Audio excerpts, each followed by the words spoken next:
Good evening. Thanks for joining us for this Kids and COVID Vaccine virtual town hall. My name is Tammy Sander, and I work with the health department here in Hamilton County. Please excuse my craggy voice as I, like so many others, have been battling my first cold in over 2 years. I'm joined tonight by a panel of health experts from the Hamilton County Health Department, as well as two Hamilton County pediatricians. We'll start the night by explaining the latest vaccination statistics for Hamilton County and how they're affecting the county's COVID positivity. We'll talk specifically about the Pfizer vaccine, since that's the only vaccine currently available to kids ages 12 to 16. And we're going to tackle some tough questions around the vaccine, specifically, why hasn't it been fully approved by the FDA? What are the potential side effects like heart inflammation? And what about concerns about potential long-term effects like fertility?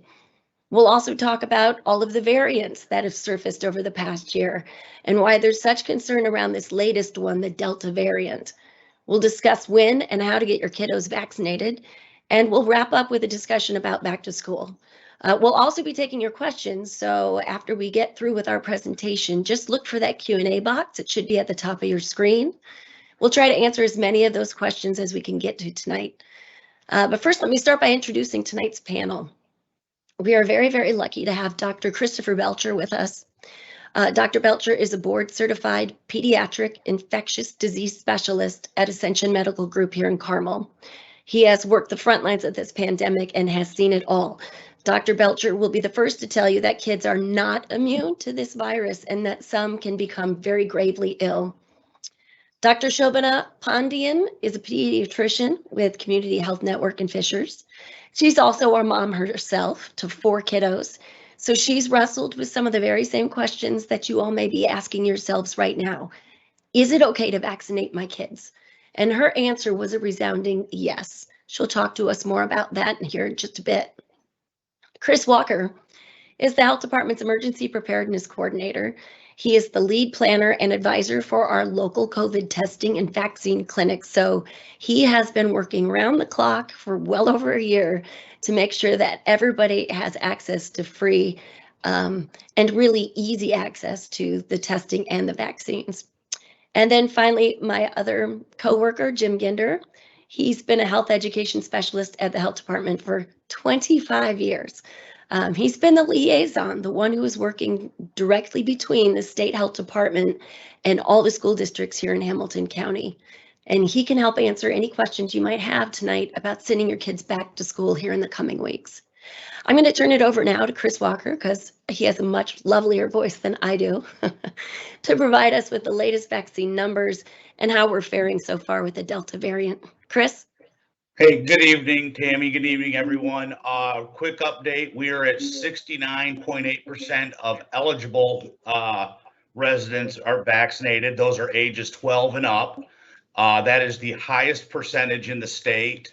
Nearly 200,000 of our residents have been fully vaccinated at this point. I think one key thing to remember, though, is when we look at that percentage, again, that's fully or eligible residents, that's 12 and up. If we look at all age groups, that number drops down to about 58%.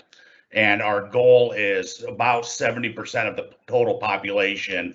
And I'm sure our esteemed guests will talk more about herd immunity later, but we've got a little ways to go to reach that herd immunity that we keep hearing so much about in the news. And then when we talk about age groups, we can see that the folks that have received the fewest doses so far are those younger age groups. They're lagging behind, and we need to work on getting those numbers up. So that's what we're doing here today, is hopefully to help educate you all and provide that opportunity for you to get some of your questions answered here. And recently, we're starting to see a upward trend in the number of cases, not just statewide, but in Hamilton County as well.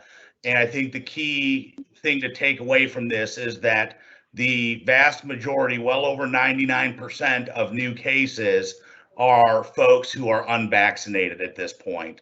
I believe the number I saw the other day was 0.0001% of cases are breakthrough cases where a person who's been fully vaccinated has contracted COVID after their vaccinations, and they've taken their reached full efficacy within the body.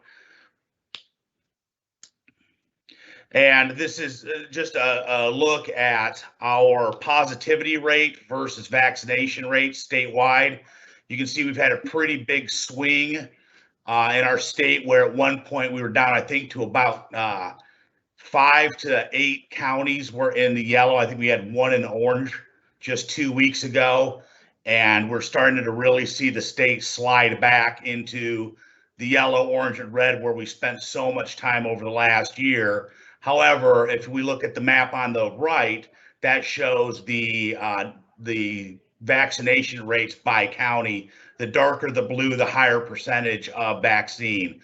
So you can see Hamilton County circled there. Well, like I said, we are the highest by percentage to have our population vaccinated, and we're third in number behind Marion and Lake counties.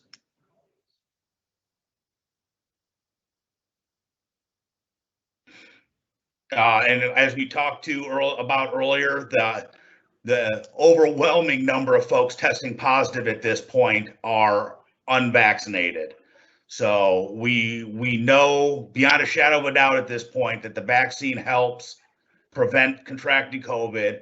It prevents hospitalization. It prevents trips to the ICU, and does a phenomenal job of preventing death. And I'm sure, like I said, our esteemed colleagues will break that down much further as we get along into this presentation. But real quickly, Pfizer has been approved for 12 and older. It is the only vaccine approved for 12 and older right now. Moderna is working on their emergency use authorization to get theirs lowered as well. It is 2 doses. They are done generally 21 days apart. It is a highly, highly effective vaccine, which we'd already talked about. It does take a week after the second dose for it to reach maximum efficacy. And I believe we've got a video to show that helps explain just how unique these vaccines are, and how important they are, and how effective they are at helping prevent COVID.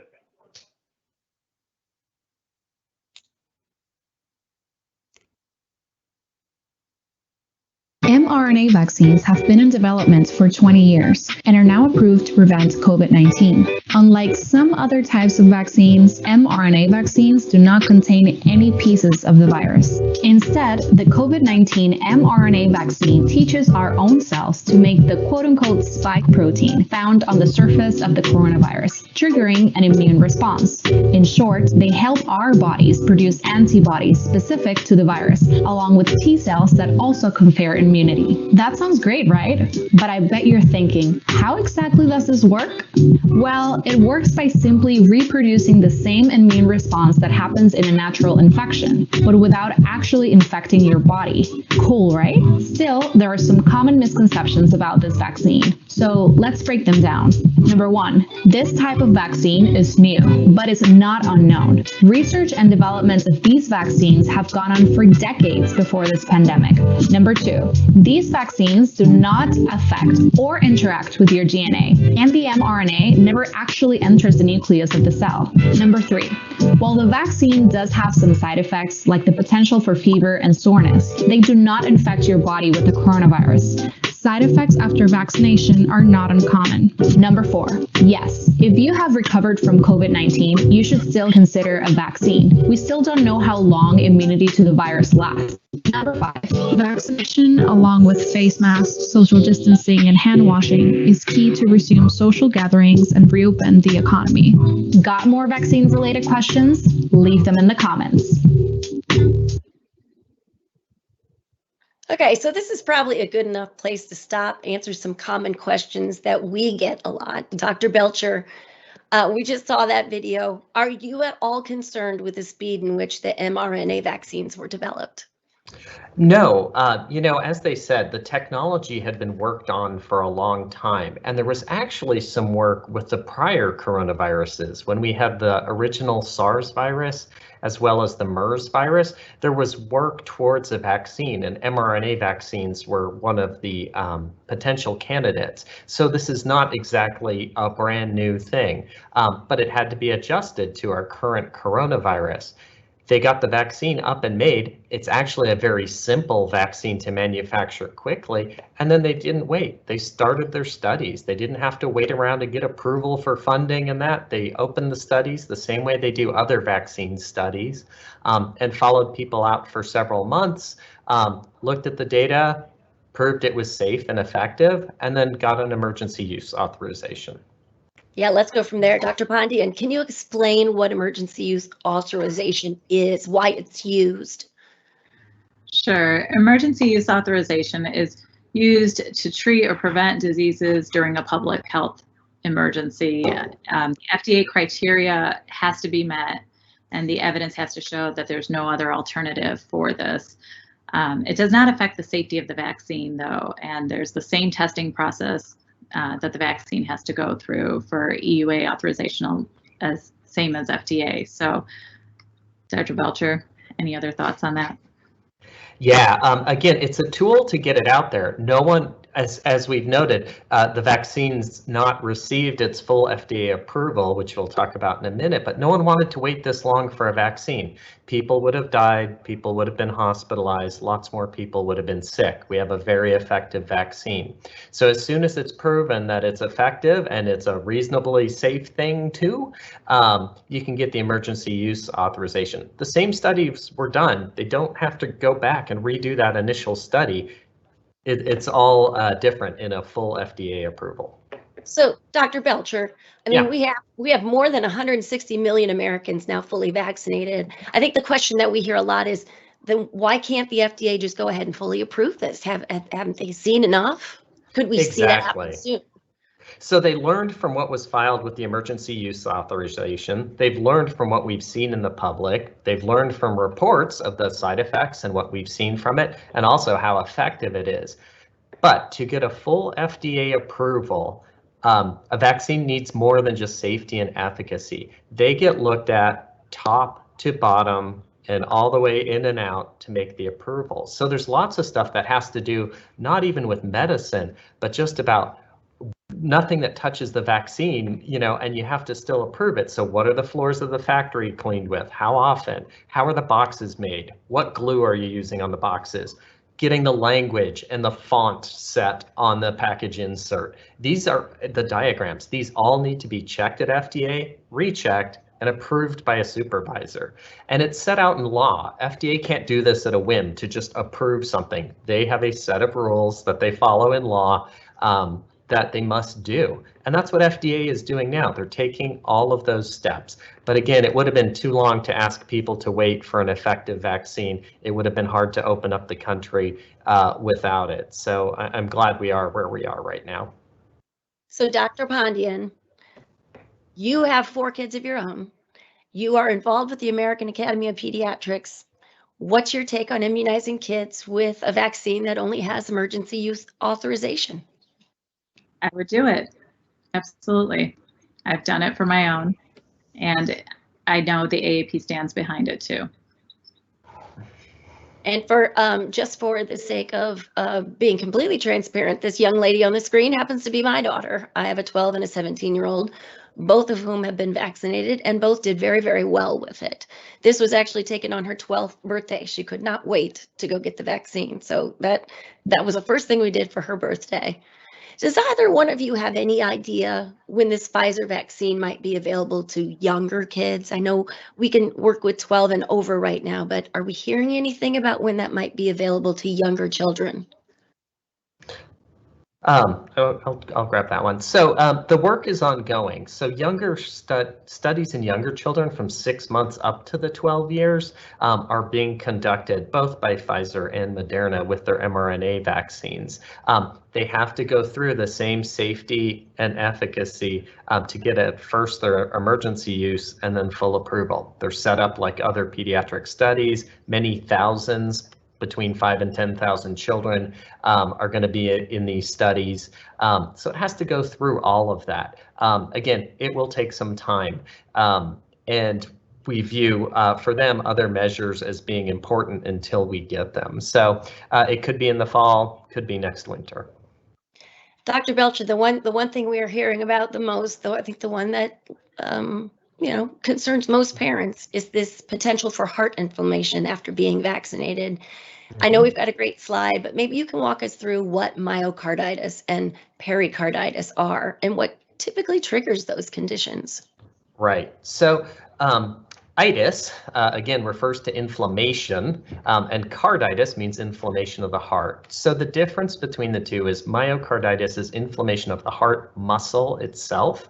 Pericarditis is the inflammation of the lining around the heart.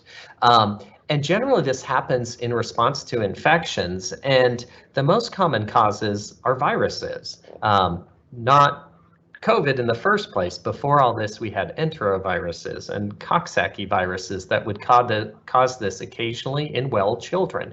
Those were the big causes. And we do see these things happening with COVID infection as well. And it can cause chest pain, rapid heartbeat, some puffiness or swelling, shortness of breath, which are all very concerning symptoms that should get you or your child looked at if they have them. But again, it's this temporary inflammation of the heart or the lining of the heart. Have you seen any kiddos with this yet? Oh, yes, certainly. Again, for the 25 years I've been a doctor, I've seen kids with myocarditis and pericarditis well before we had COVID-19, and it's a fairly common problem for me. And I've seen kids with COVID infection or the follow-up to COVID, MIS-C, have the heart involvement with myocarditis. So it's all very real. But recently what we've been seeing is in some of these adolescents, and especially boys more than girls, that they do get these symptoms. And I've had them in our hospital with pericarditis or myocarditis. They've done great. Everybody's walked out in a couple of days, a short stay.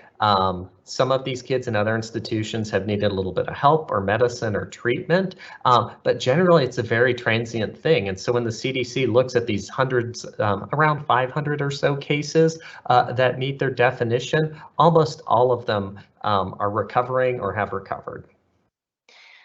Dr. Pondian, myocarditis, pericarditis, it all sounds a bit scary. Can you help those on the fence about this, weigh the benefits of getting the vaccine versus against the risks of myocarditis? I mean, how do you weigh that for yourself?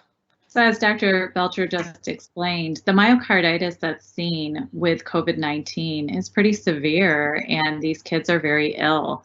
And the chances of getting myocarditis from COVID-19 versus the chances of getting myocarditis from the actual vaccine are less. So the benefits still outweigh the risk there when it comes to which myocarditis do you want, from the vaccine versus from the actual disease.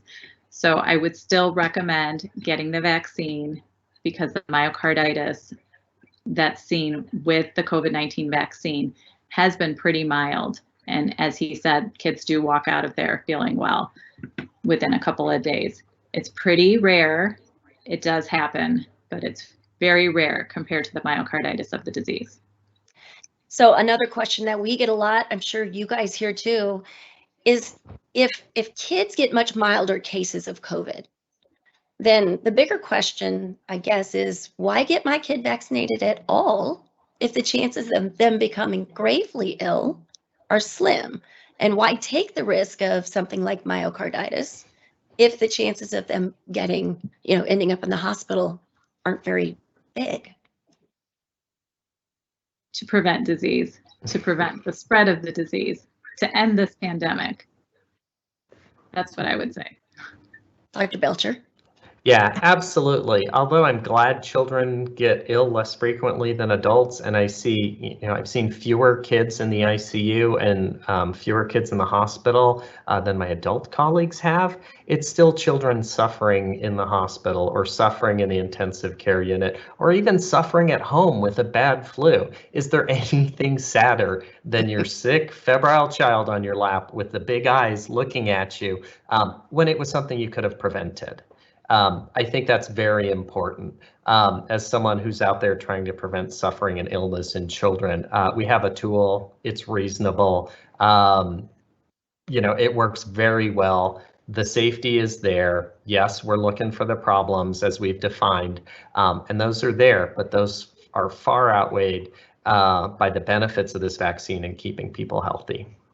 All right, so Dr. Pondy, and I know we kind of touched on it before, you are a mother yourself. You've had 2 of your kids who are old enough to get vaccinated. What convinced you that it was the right thing to do?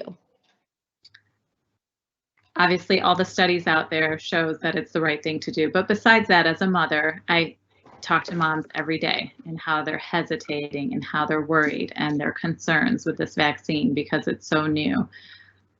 You could prevent a disease that could land your child in a hospital. We have exactly the vaccine necessary to prevent that.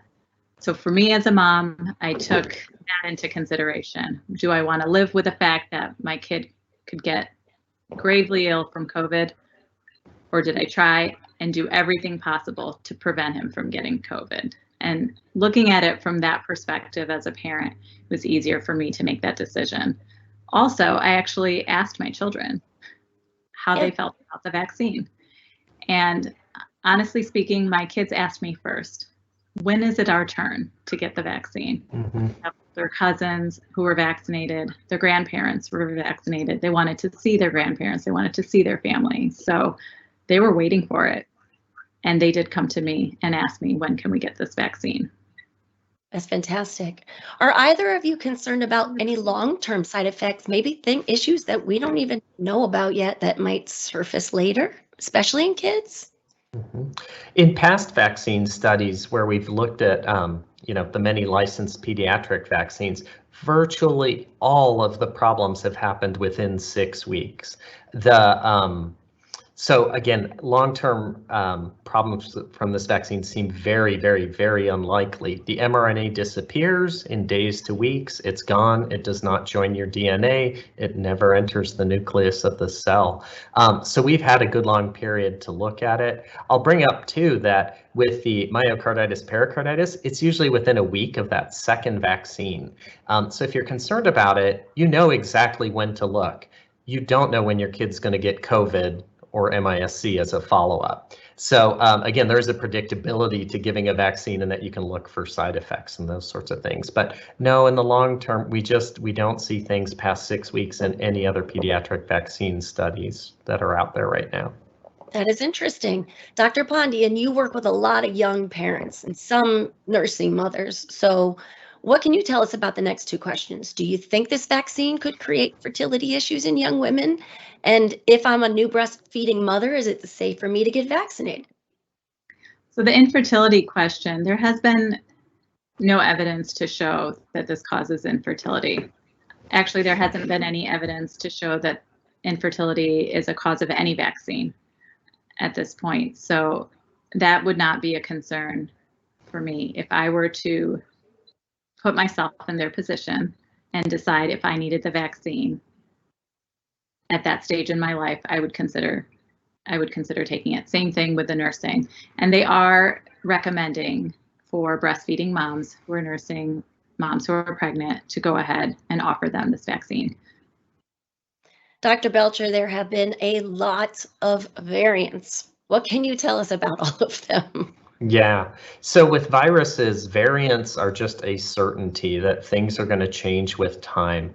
This isn't particularly new to coronavirus. We see influenza make subtle changes most years and big changes some years. Viruses just go on and change. And what allows a virus to change and become a variant is growing and replicating in people. So really, variants are being caused by the virus not coming under control with the tool we have, masking, social distancing, environmental controls, and the vaccine. If we use those things and slow down the virus, there's not going to be as many variants come up. The virus, just like everything else, it gets better at doing its job. So they tend to get better at spreading with time. That's what viruses want to do. And the ones that spread the best are going to be the ones that take over. And many of those can cause more serious disease too. So the answer to variants is to protect yourself and the people around you from getting the virus. Well, let's talk about the latest one, the Delta variant. Why is this one causing us so much more concern than the others? Dr. Belcher. Yep. So the Delta variant, because we're now giving them letters, B1617.2 originated in India, but again, could have originated anywhere that virus was, is now the most common strain in Indiana, and it is more infectious than other variants, probably for different reasons. If you get a lot more virus in your system, you're more likely to spew it as you breathe and cough and talk and sing, and it may be better at sticking to the receptor in the person it's about to infect. And it seems to have the potential to cause more severe disease. So it's going to spread quicker in unvaccinated populations and may land a lot of people in the hospital or the ICU.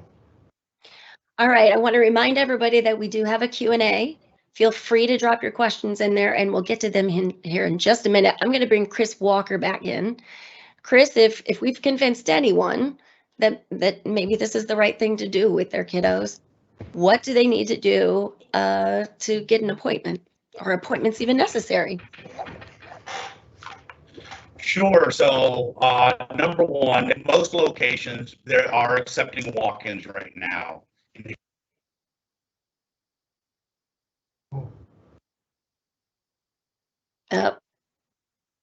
Looks like we've lost Chris. I may just bring Jim up. Jim, can you talk to this point here? Sure. What happens is most of our sites that we have out within Indiana and within Hamilton County have walk-in sites that you can just walk in, and if the person is under the age of 18, there's got to be a legal guardian with them. They just come in, you register with the person when you walk in there, and we'll get them vaccinated, and they just got to hang out with us for about 15 minutes, and they make their second appointment. If this is their first vaccine, then we'll get them back for their second appointment, and again, they'll hang out with us for another 15 minutes, then they're good. Let's talk about some of the retail sites that now offer the vaccine. Chris, are you back with us? No, he appears to be frozen still. Jim, I'm going to kick the ball to you. Of course. Yeah, exactly. So some of the sites that the Indiana Department of Health is actually paired up with is CVS, Walmart, Kroger, Walgreens, and Meijer. For those sites, a lot of times you have to go to those specific sites to register for those vaccines, but you can also go to the Indiana State Department of Health website as well too, and it gives a pretty extensive map of Indiana with all the vaccine sites within your location. So you can actually just type in your zip code and it'll bring up the closest site to you as well too. And what's pretty cool about all these agencies working together is all that data is actually dumped into our Indiana immunization program called CHIRP. So if you go to, let's say, Dr. Belcher, and he wants to know if your child has had their COVID vaccine, they can actually pull it up and have that documentation that your child has had one vaccine and they're getting ready to get their second one, or they've completed that series as well too. So it's a great opportunity, and there's tons and tons of different vaccine sites here in Indiana as well too. Dr. Pondian, I'm not sure if you have an answer to this yet or not, but I had heard that doctors' offices are now starting to get the vaccine. Have you heard anything more about that? On our end, I have not. Dr. Belcher, anything on your end? No, I've registered as a volunteering site, and we're looking forward to doing it. But again, my plea is really, it's not an issue of accessibility. Many of these sites, everyone I've been to, it's in and out quick. We want to make it available to people in other places when they're getting their routine care, but you can get in, you can get a vaccine. It just takes a minute to go in and do it. As they said, you can even drop in if you feel on a whim. Yeah. Well, and Jim, you worked our mass vaccine clinic out at 4-H Fairgrounds for months. what do parents need to know about the process? And more Sure. specifically, what side effects can they expect? Sure. It's as Dr. Belcher said, it's a really easy process. So what happens is the family comes in and we check some information just to make sure that the person's registered. Then what happens is we ask a few questions. Then we set that person up with one of our nurses and they get vaccinated. And they hang out with us for about 15 minutes after the vaccine as well too. And a lot of times I've seen a lot of kids that are kids, as me, my kids like are 12 to 17-year-olds that are really excited to get their vaccine because they can hang out with their friends now, go, as Tammy or one of you have mentioned, go see grandma and grandpa as well too. So some of the side effects that we tell family members or anyone who's received the vaccine, that you may have a low-grade fever, you may feel kind of crappy for a few days, but that's all normal. And that's kind of a good thing because we know that your body's actually making those antibodies, and that's what we really want as well too. I can tell you with all the people that have came through our vaccine clinic, we've never had any major issues with anybody receiving their vaccine. Again, the arm pain as well too. They may be a little bit tired a few days after. As I mentioned, a low-grade fever, but that usually lasts for a few days and they're perfectly fine. So I think that's something that a lot of people have misconceptions about the vaccine about, oh, I'm going to develop COVID after I get it. As Dr. Belcher said, that's not true at all. The side effects are slim to none. I know when I had mine personally, I had no issues with me, and I have some family members that have had my nieces and nephews vaccinated, and they were perfectly fine as well too. So it's a great and safe vaccine. Yeah, Dr. Pondian, I was going to ask you specifically, how did your kids fare? They did well. They both had arm pain. That was definitely there. One of my kiddos did have a little bit of a headache and a low-grade fever with his second dose, but both of them did well. I was impressed with how well they did. Hey, Jim, let's talk too about some of the benefits of getting our kids vaccinated, because there are some obvious benefits. The kids, Exactly. like you said, it's to hang out again, but beyond that. Can I also add something real quick? We have about 50 different vaccination sites here in Hamilton County as well too. So I tell people you throw a rock here in Hamilton County and you can get a COVID vaccine somewhere. So you just have to look for the closest site as well too. So your question is, what are some benefits? So one of the benefits is students and staff members who are fully vaccinated and they've completed their vaccine do not have to wear a mask in the schools. That's actually an order put out by Dr. Box and the CDC, and Dr. Box is our health commissioner as well too. We also know, so let's say that we have a student, let's say at a school, and the student has been fully vaccinated and they've been identified as a close contact, which means they've been around somebody who has tested positive for COVID. We don't have to quarantine that individual, that student who's been fully vaccinated. What we'll tell them and we'll tell their parents is, hey, they can continue to come to school, just watch out for signs and symptoms. But the first time they start having signs and symptoms, we need to keep them home as well too. So then that means we're not going to have all these kids missing school because they have to be quarantined if they're fully vaccinated as well too. Another thing that we dealt with during COVID last year was sporting events and social activities as well. Those had to be cut back or actually stopped. We know now that if kids are fully vaccinated, they can play their sports, they can play their instruments, they can do their social activities, just like pre-COVID as well too. And also, the American Academy of Pediatrics, and we know the CDC have done extensive studies on our little kids, our elementary kids and younger with COVID transmission, and we know that that age group has pretty low numbers of developing COVID and actually transmitting it to other people as well. The American Academy of Pediatrics just released a big paper end of last week, early this week, and it talked a lot about our middle school and high school students who are at higher risk of developing COVID and actually transmit it as well too. And also something to think about is with our population, a lot of parents or extended family members live together, and maybe there's somebody in that family member who is immunocompromised, which means they have a problem with their immune system. So if we have, let's say, a middle school student who's unvaccinated and they're hanging out with their friends and they develop COVID and bring that COVID home, there's a pretty good chance that person who's immunocompromised may develop COVID as well too, and then have a very poor outcome. So one of the best things, as we've all said, is hand washing. cover your cough, make sure you wear a mask as well too, and also get that vaccine as well. Jim, thank you. Chris, thank you. Doctors Belcher and Pondian. We're going to open it up now for some questions. We've had quite a few asked so far, so I've got a lot to get to. If you have any further questions after tonight, want to follow up, these are our social media platforms. You can always reach us there or through our website.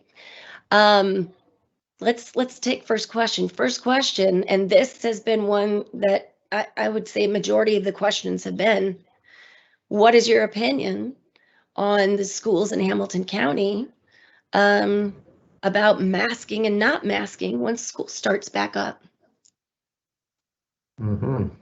Dr. Belcher? Oh, yeah. So my opinion on all this, I think masks are very basic hygiene during a pandemic. I think they're good for everyone. So vaccines are not 100%. Breakthrough cases have existed, especially with these variants. We may see more of them. They can get you sick. You may be able to transmit. Hopefully, if everybody's vaccinated, they stay out of the hospital or the intensive care unit. But masks are another safety net. And they're not a big ask to do. It's just something polite you do in society, to wear a mask, not to share your germs with other people. And this may also help with influenza and many of these other respiratory viruses, which were shockingly absent during our time in masks the last winter and into the spring. So I think masks are good for everyone. It's just a good, polite thing to do. It helps breakthrough cases, and everyone's going to do better with it. So I would encourage people to wear their mask at school, vaccinated or not. Well, we were actually talking before we started this evening, and I had asked you, even if I'm just going to go to the grocery store now, I'm fully vaccinated, and the CDC says I don't need a mask. But you were saying with the Delta variant and everything else happening, and the fact that these vaccines can't be 100% effective, that it's probably beneficial to still go ahead and wear that mask. Yeah, I think anytime you're indoors, you need to consider what you're doing and how many people are around and what the airflow is. But if there's any question, just put on a mask. It's really not a big ask for a whole lot of things, inside. Again, it helps control the spread of germs. It's what polite people do. It's like washing your hands when you leave the bathroom. You need to do it. It's good for you and it's good for everybody else. Dr. Pondian, do you have any thoughts on this issue? I know CDC is saying one thing, and then the Academy of Pediatrics came out with a different take this week too. So parents trying to juggle both sides of an expert case. What do you make of the masks in school? Yeah, I think, AAP came out with this guideline to really keep kids in school. We want to keep them in person for school this year. Last year was miserable. If any of you have children who had to deal with the, at-home schooling, they're trying to keep kids in school. Part of that is wearing the mask because there are a lot of kids that aren't eligible for the vaccine right now. And there are a lot of buildings that have multiple grade levels where some kids will be vaccinated and some kids won't. So just wearing that mask, whether you're vaccinated or not, just protects everybody. The other big piece is it does decrease the number of symptoms of all these other diseases, such as your common cold, your flu, RSV, all the things that are going around in school. And it decreases the hospitalizations. So wearing the mask in school for kids, it's an added layer of protection. Mm-hmm. Jim, I'm going to throw it back to you because we were, again, talking about this before we started. A lot of these schools have come out and said, we're not going to require the mask. If the parents want the kids to wear the masks, let them wear the masks, but we're not going to mandate it. What kind of guidance are you giving them versus the State Department of Health versus the CDC, and who makes those decisions for the schools? And that's a great question. So the last executive order that Governor Holcomb actually released to us stated that that decision goes back to the school board and the local superintendents as well too. At the health department, what we do is we provide guidance and support to the school. So if the school has an outbreak of a specific disease, we're there to help them. If they have questions about COVID, or if they have questions about contact tracing, we're there to help them as well too. But unfortunately, with that executive order, everything goes back to the school board. And I would highly recommend, if people feel that their school should be wearing masks, that they really talk to somebody in their school board or their superintendent, because that's the group that actually makes that decision. As I said, we can only provide guidance and information, and that is totally up to the individual school system and to that superintendent as well too. Another question that we seem to be getting from quite a few people is, what about breakthrough cases? What are you seeing, Dr. Belcher, in terms of folks coming to you who got vaccinated and are testing positive again for COVID? Yeah, I haven't had any kids in the hospital or my office with as a breakthrough case, but certainly I hear about it. It tends to be adults. And we do seem to see that the vaccine works better in children. So we are seeing some adults get breakthrough cases, very rarely ending up hospitalized. And as the numbers and statistics you showed earlier, they just don't end up in the ICU. It's a very rare event for that to happen. And that may be that this virus is getting better and varying and trying to escape from the vaccine. I never expected this vaccine to be as good as it is, over 95% in preventing any disease. We just wanted it to keep people out of the hospital and dying, and we got this gift. So if it's kind of fading, that's kind of how the course of this runs. But if we all get quickly vaccinated and slow down virus replication, the new variants will slow down. We can still control this. Dr. Pondian, what about you? Have you seen any cases where people have had a breakthrough? I've seen a few parents that have had breakthrough infections and then pass it on to their younger kiddos who are not vaccinated. But again, their illness is not as severe. I mean, I'm going to ask you too, because I've heard that there has actually been a decline in the number of parents scheduling their children's regular immunizations throughout the pandemic. Have you noticed that at your office? And even if a parent opts out of getting their child vaccinated against COVID, how important is it for them to keep up those other vaccines? Yes, absolutely. We have been seeing a decline in the number of well visits, especially with the kids that are just behind from the vaccines from the pandemic, from the beginning, when we weren't able to see patients in the office. So we're still playing catch up from last year. So we're encouraging everyone, please visit your pediatrician, make sure you check and see which vaccines are missing, and at least catch up on the vaccines that they need, even if you aren't interested in getting that COVID vaccine, specifically for these teenagers that have fallen behind. Right. Here's another good one. Is there any evidence that shows that the vaccine produces better immunity over those that got it naturally when they had COVID? In other words, if they had COVID already, why should they get the vaccine? Mm-hmm. So there is evidence of that, and there's a couple of ways to measure. The first way are the amounts of antibodies, and after the complete vaccine series, patients have more antibodies than after the natural disease. So definitely that's been proven. It's also been shown that vaccinated individuals have a broader variation in their antibodies. They're better able to deal with variants than someone who had the natural disease. So that's there. And that also happens with, as they talked about in the video, the T cells, the cells that are the brains of the immune system, also have shown a broader response when people have been vaccinated than natural disease. That's why you can and should get vaccinated even if you had the real disease. You're going to boost it up even further. Do you need to wait a certain amount of time after being sick with COVID before you can have the vaccine?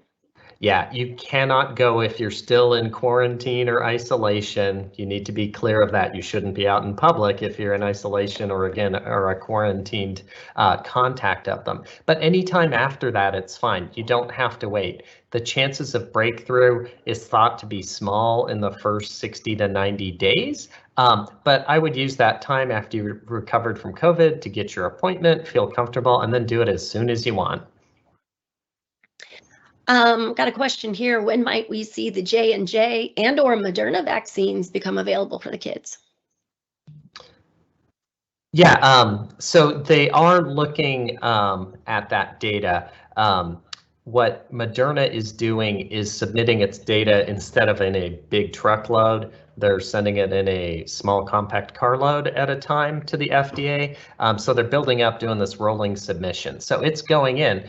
But again, there's rules how much you have to put in to even get that EUA for children 12 to 17, and they're getting it turned in. And Johnson & Johnson, I'm not as familiar with what their plans are, but they'll have to rigorously prove safety and efficacy to get an EUA and then provide all that data to get a full approval. Dr. Belcher, we know that you see some of the sickest kids out there. One of the questions was, do you tend to see more kids with asthma? Do kids with asthma fare worse with COVID than kids without it? It's surprising.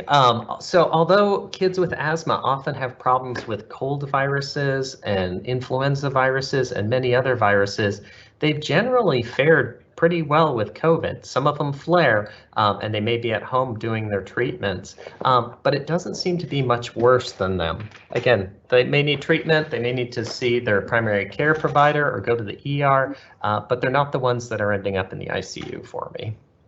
Okay, we got a question here. Do you do fully vaccinated kids who go on to get COVID, maybe they're a breakthrough case, do they have to quarantine? I think I know the answer, but anyone wants to jump in?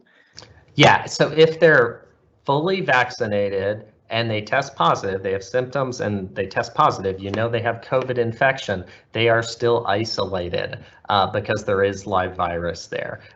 Again, we don't have an exception or a date. It's thought that they probably have less virus and are less infection, but it's the same old isolation rules you find on the CDC website.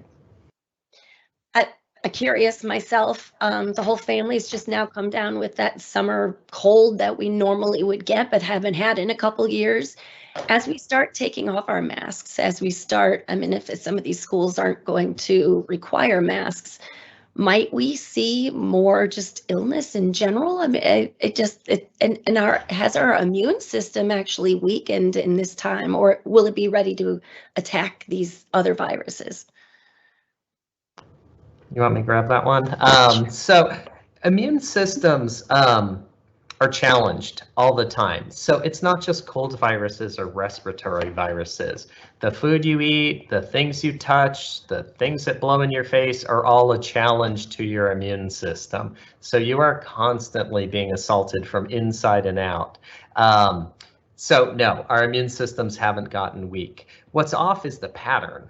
So as Dr. Pandian can talk to this, but yeah, we're seeing viruses that are out of season. What did you tell me you were seeing? It's the middle of July and I'm seeing RSV in the office every week. And that is not the typical season to be seeing RSV. I agree. They're getting in the hospital too. Yeah. They're getting in the hospital too. And that just shows how the community spread has increased once we have unmasked. Yep. Interesting.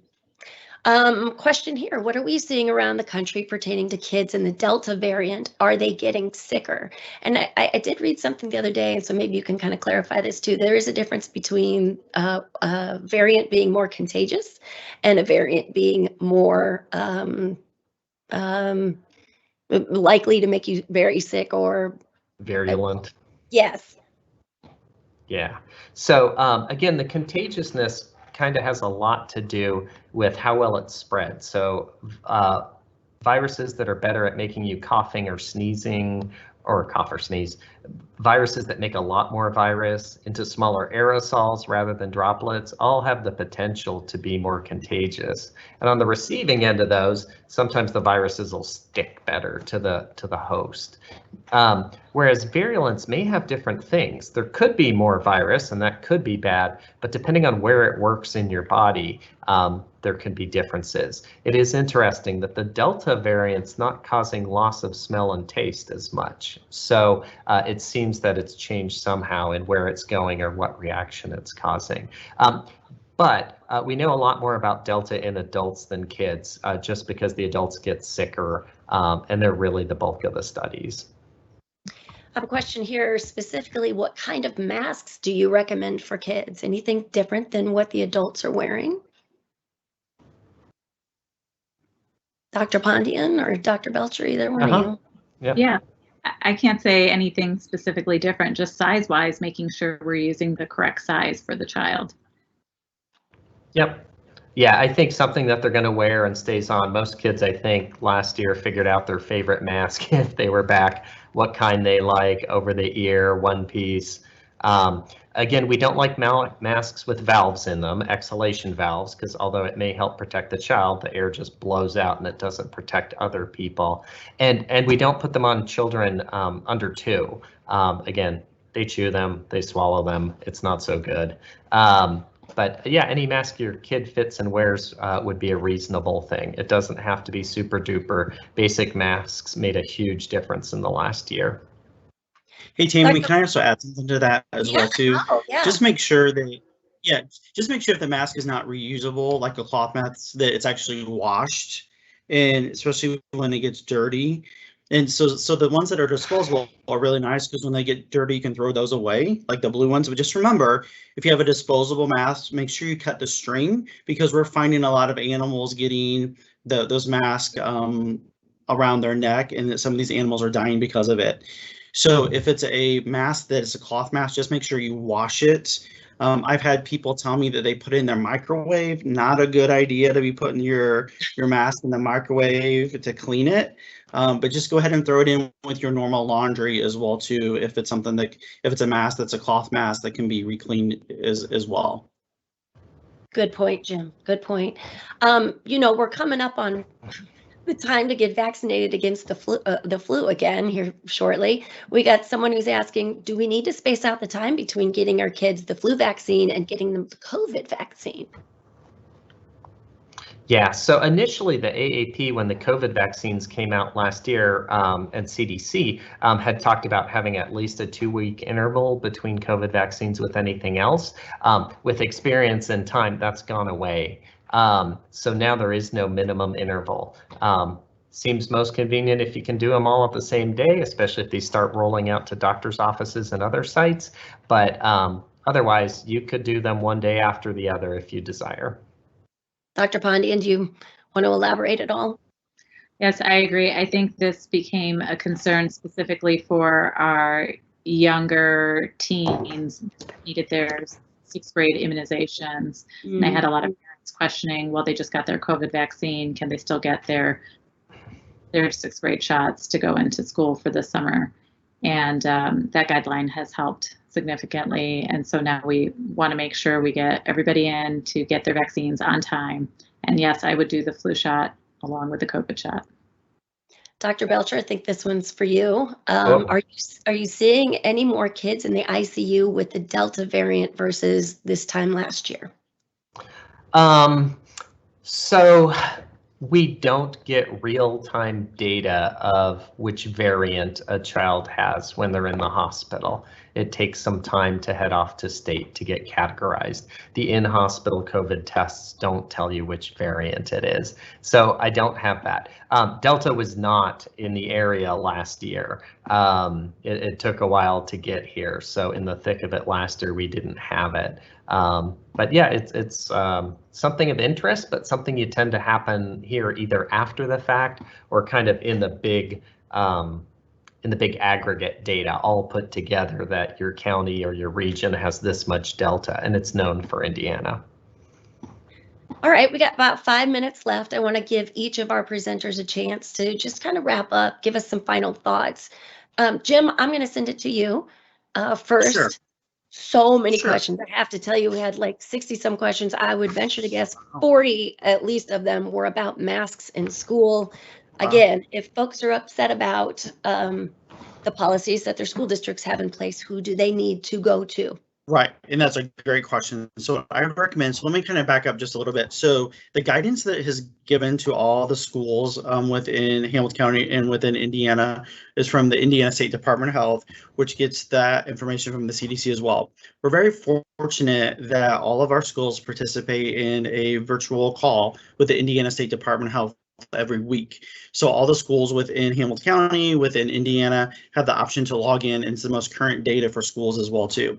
Something else I think is really important, that we know some people may have trouble getting into a vaccine sites. So if you have trouble with transportation, IU Health has this great program that you just dial 888, and it can actually take you to IU Health, and they can actually help you get transportation to one of the vaccine sites. They'll hang out in the parking lot. You or your family member get vaccinated, then they'll take you back home as well too. So we have that great program, and also 211 is another great option if you're kind of trying to figure out what's the best place for you or your family to get COVID vaccine, or if you need some other resources as well, you can always call 211 as well.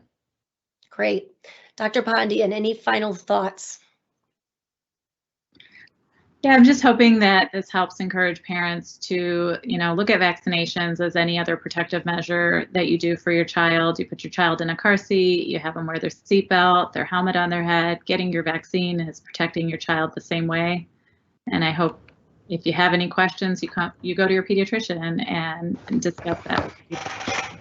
Absolutely, and I can't say that enough, because we all get our information from our own trusted sources. So seek your trusted source, and if that's your pediatrician, by all means, make an appointment, or see if you can just get them on the phone too, right? Because sometimes it takes a while to make that appointment. And why wait if the chances are they're going to tell you this is what you should be doing for your kiddos too. Dr. Belcher, final thoughts. Yeah, I think as someone who's looked at vaccine studies for my whole career, these studies were done just like the other ones. A similar number of patients. We now have lots of experience and time with these vaccines.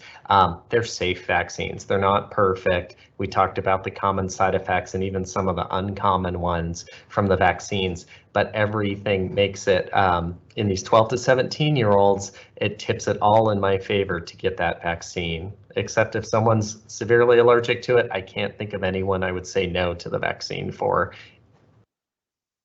Well, thank you to all of our presenters tonight. Can't thank you enough. Thank you all for joining us. Please feel free to reach out to us if you have any questions. We appreciate you taking the time to listen and learn. And if you'd like to share this information with family or friends, maybe you know somebody who's on the fence but wasn't able to make it to this event, we will share a link on our social media sites with a recording of the presentation. And for those of you who joined us late, there's some questions in here we already addressed. Please feel free to go back and watch it again. Have a great night. Thank you. Thank you.